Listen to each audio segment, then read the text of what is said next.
In the heart of southern Ethiopia, police arrived to a scene no one could explain. A 13-year-old girl sits silently in the dirt, her face streaked with tears, her body still. Behind her, 3 lionesses. Not attacking. Not leaving. Just watching. Hours earlier, she had been missing for a week. Taken by men who vanished into the wild hills. Now, found in a clearing under the heat of the afternoon sun, not a scratch on her, but surrounded by predators. Except these lions didn't harm her. They stayed. Protected. Watched. Why? Was it instinct? Mercy? Or something even deeper? This story isn't folklore. It happened. And what led to this moment is a journey through fear, survival, and a kind of guardianship no one could have imagined. Hit like, subscribe, and let's go. Elam was just 13, the youngest of 4 siblings, living in a small village nestled in the green highlands of Kefa, Ethiopia. Her mornings began with birdsong and the scent of wood smoke, helping her mother grind maize before school. The red earth paths wound through forested hills, where children ran barefoot and laughter echoed between the trees. Elam loved the quiet walks alone, collected leaves, sang to herself, watched the monkeys leap through the canopy. It was a simple life, but full of color. Her family had a goat, a dog, and stories about lions that once roamed nearby. But no one had seen one in years. To Elam, danger lived in stories, not in forests. That week, the rains were late, the air was dry, and she walked home slower than usual. No one knew, this would be the last normal day of her childhood. She didn't come home. By sunset, Elam's family had searched every path she usually took, calling her name into the trees. But the forest gave no answer. At first, they thought she'd stayed late with friends, but by nightfall, fear settled in. In Kefa, when a girl disappears, the whispers start quickly. Maybe she was taken. In some villages, the old tradition still lived, forced marriage by abduction, as cruel as it is real.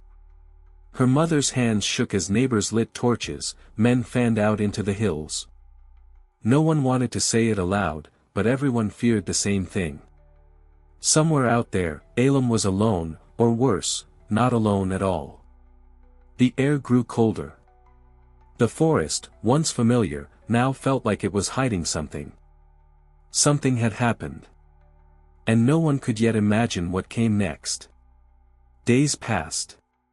Search parties combed the hills, their shouts swallowed by thick forest and low fog. No sign of Elam. No torn cloth, no footprints, no sound. Just silence. Her village, once filled with rhythm and chatter, moved as if holding its breath. Then someone found a sandal, half buried in the clay, far from any known path. Nearby, broken branches. Strange tracks. Not lion tracks. Human. The kind that came and went quickly. Men from another area had been seen traveling through days earlier. No one knew their names. The police were called, but progress was slow. Roads were muddy, terrain steep. And in the eyes of many, girls like Elam disappeared all the time. Maybe she ran, someone said. But her mother knew better. Something was deeply wrong. And Elam, wherever she was no longer just lost, she was hidden. On the 7th day, just as many began to lose hope, a group of local police arrived with trained trackers from a neighboring region. Men who knew how to read the forest like a map, bent grass, snapped twigs, disturbed soil. They followed faint signs deep into the hills, past streams and thorns, where no child should be alone. Then, a clue, a patch of flattened grass, still warm, and scraps of food wrapped in old cloth. Someone had camped there, recently. The trackers moved silently, urgently. They believed she was alive. Her family waited without sleep, clinging to this fragile thread. For the first time in a week, Elam's name was spoken with hope, not mourning. Somewhere in the green silence, a heartbeat still echoed. And the forest, so vast and uncaring before, now felt like it might be holding her, just out of reach. The trackers moved fast, their eyes scanning every branch, every broken stem. Then, a sound. Not from a man. Not an animal either. A low, rhythmic rustle, followed by breath. They slowed, crouched, moved as one. Through the trees, a clearing opened, and there she was. Elam. Sitting motionless, arms wrapped around her knees. But they froze. She wasn't alone. 3 lionesses stood around her, silent, alert, watching the men approach. One sat inches from the girl, her body relaxed but her gaze unblinking. No growls. No charge. Just presence. The officers hesitated. One wrong move, and this could end in seconds. But the lead tracker stepped forward, slow, steady, arms low. No weapons. Just trust. Each footstep was a question, will they allow this? Elam turned her head, eyes wide, swollen from tears, but alive. No one knew what would happen next. Not even the lions. No one moved. The air hung heavy, thick with breath and dust. The lionesses stood like statues, their tails barely flicking, eyes fixed on the men. Elam didn't speak, her body too tired, her mind somewhere between fear and surrender. Minutes stretched like hours. One of the lionesses yawned, slow and deep, then lay down beside the girl, her flank rising and falling against Elam's shoulder. The tracker remained still, heart pounding, waiting for a signal, a shift, a breath, an invitation.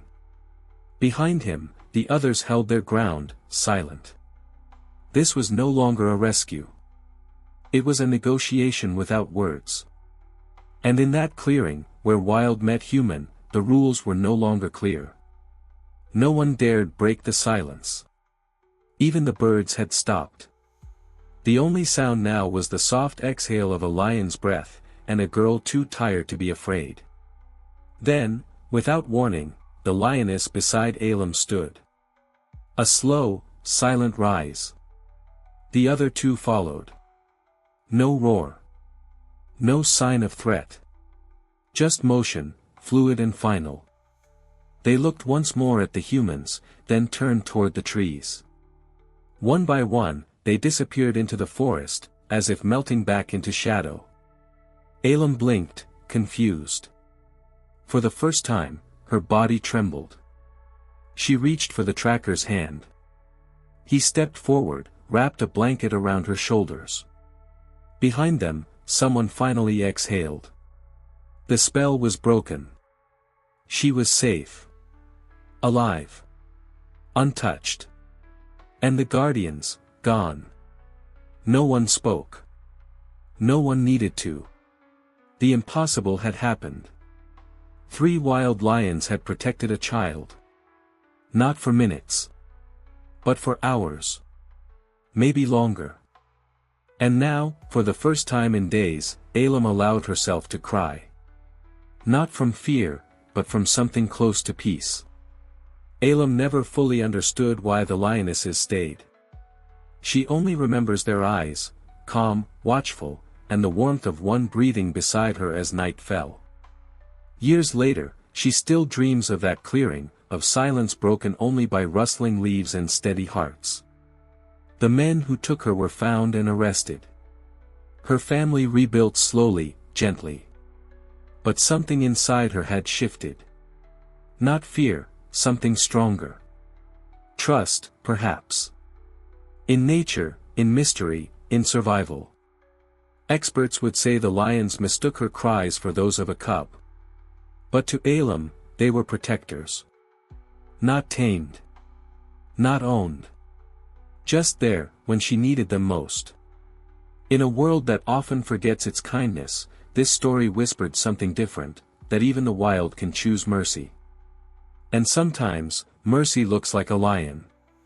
This story reminds us that even in the wildest places, compassion can exist where we least expect it. Elam's journey from fear to safety, watched over by creatures fierce yet gentle, challenges how we see the natural world, and ourselves. What would you have done in that clearing? Could you imagine finding protection in the eyes of a lioness? Thank you for watching this extraordinary moment of survival and trust. If it moved you, please like, share, and comment your thoughts below. Stories like these remind us how fragile and beautiful life can be. Stay with us for more true tales that inspire hope, courage, and connection. Don't forget to subscribe, there's more to discover.